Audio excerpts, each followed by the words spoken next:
Brock. Thank you, Madam Deputy Speaker. And I too welcome the Shadow Leader to her post, and can I pay a real tribute to her predecessor as well. And of course, it's a bit of a surprise to us all that the leader herself is still in post, hanging on against all the odds, especially the way her government is unravelling day by catastrophic day. And during summer recess, we all saw her on her latest leadership tour in Scotland. Madam Deputy Speaker, she can't stay away from the place. 2 visits in 1 year. It must be a record for a Tory minister. Speaking at a fringe event, she characterised Scotland as a fierce and powerful nation being held back by the bile and hatred of the SNP.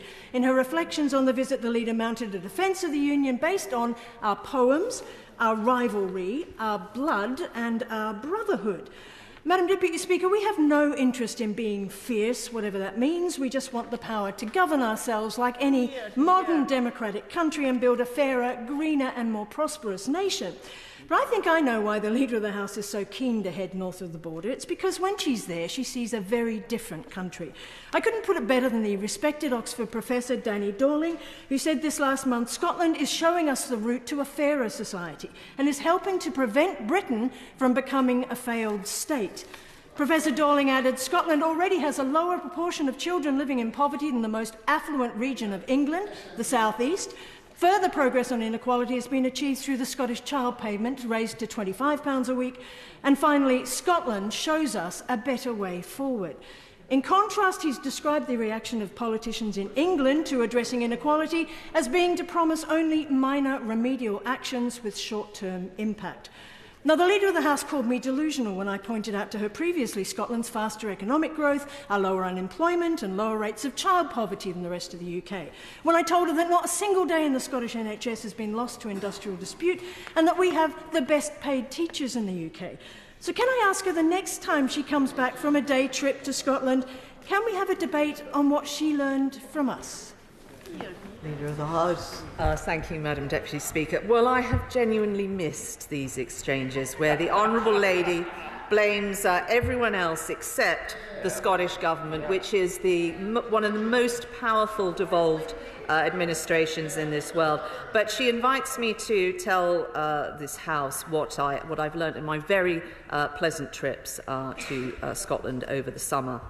I did learn that Scotland has slower economic growth than England. I was shocked to learn that Victorian diseases have actually returned to certain cities in Scotland, such as rickets. That Glasgow's rat problem is now so bad it is precluding binmen actually accessing certain streets because it's too dangerous for them. I discovered that the bill to Scottish taxpayers of the smelting business debacle stands at £32 million. I discovered that £33 million that was ring-fenced for Scottish farmers has gone AWOL. I also learnt that the Scottish auditors have only been able to give a qualified sign-off to the SNP's accounts.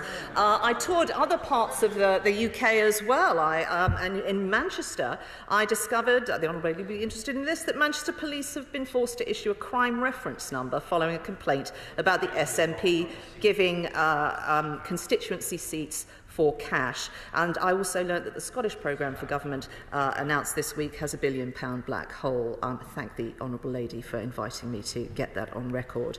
The Honourable Lady seeks to blame everyone else for this situation. Me, the UK government, anyone else that is around, except the Scottish Government. A former colleague of hers, even this summer, tried to put the blame on foreign agents of a foreign power infiltrating the SNP and taking all these terrible decisions.